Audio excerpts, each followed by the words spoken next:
आज मैं आपको बताऊंगा एक की रीजन क्यों कुछ ही लोग बहुत अमीर बन पाते हैं और क्यों ज्यादातर लोग गरीब या फिर मिडिल क्लास रह जाते हैं। रॉबर्ट नाम का एक लड़का था जिसके दो बाप थे।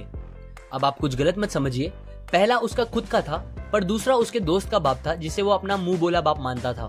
पहले वाले ने पीएचडी की थी पर दूसरे ने कभी 8th भी पास नहीं की थी।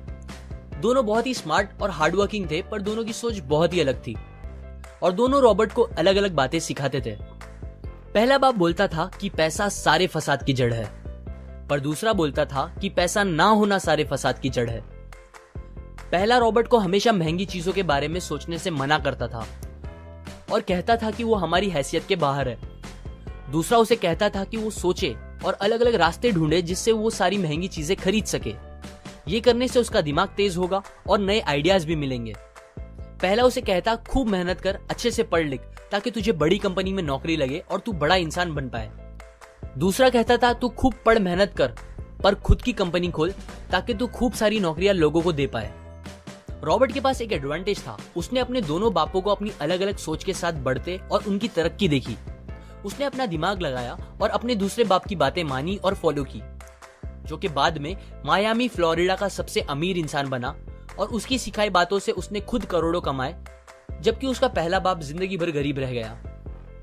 सबसे इंपॉर्टेंट बातों में से एक बात जो रॉबर्ट ने अपने अमीर बाप से सीखी वो थी फाइनेंशियल लिटरेसी, जिसका मतलब है एसेट्स और लायबिलिटीज के बीच का डिफरेंस जानना।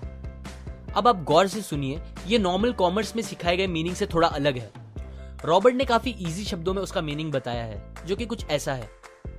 एसेट्स कोई भी वो चीज होती है जो आपको पैसे बना के दे या फिर आपके जेब में पैसे डाले, और लायबिलिटीज वो चीजें होती है जो आपके जेब से पैसे ले ले या आपके पैसे खत्म करे।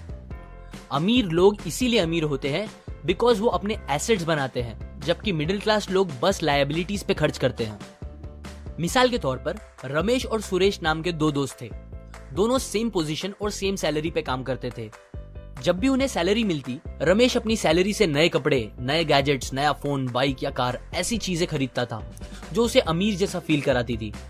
पर वो ये नहीं समझता था कि ये सारी चीजें लायबिलिटीज है जो उसके पैसे उससे ले रही है, ना कि बस जब वो उन्हें खरीदता है तब, बल्कि आगे भी मेंटेनेंस वगैरह के लिए, जिसकी वैल्यू वक्त के साथ कम हो जाएगी और ना ही वो उससे आगे कुछ पैसों का प्रॉफिट देगी।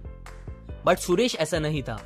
वो ये सारी चीजें नहीं खरीदता था जब तक कि उसके लिए बहुत जरूरी ना हो वो चीज खरीदना।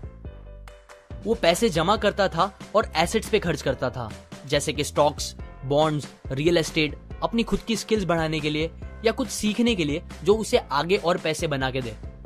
2 साल बाद सुरेश करोड़पति बन गया, जबकि रमेश वैसे का वैसा अपनी कम सैलरी को कोसता रह गया और कहता था कम सैलरी उसके मिडिल क्लास होने का रीजन है। एक गरीब इंसान का कैश फ्लो कुछ इस तरह होता है। उसे पैसे मिलते हैं और फिर वो पैसे उसकी जरूरी खर्चों में खत्म हो जाते हैं। एक मिडिल क्लास का कैश फ्लो थोड़ा सा अलग होता है। उसे पैसे मिलते हैं, वो पैसे जरूरी खर्चों और लायबिलिटीज में खत्म कर देता है। इसीलिए मिडिल क्लास और गरीब में ज्यादा फर्क नहीं है। मोस्टली मिडिल क्लास लोगों को लगता है उनका घर उनका एसेट है, पर ऐसा नहीं है। आपका घर आपको पैसे बना के नहीं देता अनलेस आप उसको भाड़े पे दो। जबकि अमीर लोगों का कैश फ्लो ऐसा होता है, उन्हें पैसे मिलते हैं, वो उस पैसों से अपने एसेट्स बनाते हैं पहले और फिर उससे बने पैसों से खर्चा करते हैं। इसीलिए वो अमीर होते जाते हैं क्योंकि उनके इनकम के सोर्स बढ़ते जाते हैं। अगर आपको अमीर बनना है तो ये बात याद रखिए अच्छे से। इस बात से फर्क नहीं पड़ता कि आप कितना कमा रहे हैं, बल्कि आप उन पैसों को कैसे और कहां खर्च कर रहे हैं, ये इंपॉर्टेंट है। आपको कंज्यूमर की सोच से बाहर आकर इन्वेस्टर की सोच अपनानी पड़ेगी। लोग कंप्लेन करते हैं उनकी खराब कंडीशन का रीजन उनकी कम सैलरी है, और सैलरी बढ़ेगी तो वो आराम से रहेंगे। पर प्रॉब्लम ये है कि इनकम बढ़ने के बाद लोगों के खर्चे ज्यादा बढ़ जाते हैं, क्योंकि ज्यादा पैसे ज्यादा अच्छी चीजें खरीदने पे मजबूर करता है।